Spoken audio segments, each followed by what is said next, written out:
1919. The world was desperate for peace. The Treaty of Versailles was meant to end the war, to end all wars.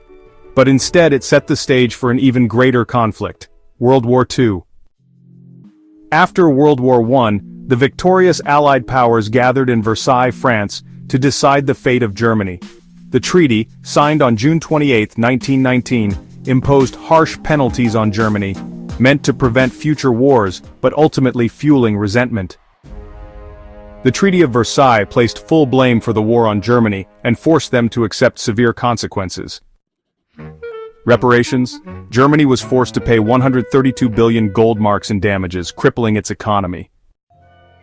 Military restrictions: the German army was limited to 100,000 troops, with no tanks, air force, or submarines allowed. Territorial losses: Germany lost 13% of its land and all its overseas colonies, including the industrial Saar region and Alsace-Lorraine. The economic burden of reparations led to hyperinflation. A loaf of bread that once cost 1 mark skyrocketed to millions of marks by 1923. The German people suffered, and anger grew toward the Weimar government for signing the treaty. The harsh terms of the treaty created the perfect storm for radical ideologies to take root. Many Germans felt betrayed, believing their leaders had stabbed them in the back. This resentment fueled the rise of Adolf Hitler and the Nazi Party, who promised to defy the treaty and restore Germany's power.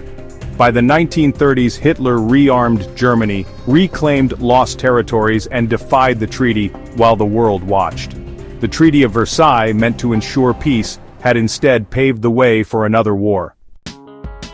A treaty that was supposed to prevent conflict instead planted the seeds of another. The harsh penalties on Germany didn't secure peace. They ensured that war would return just 20 years later.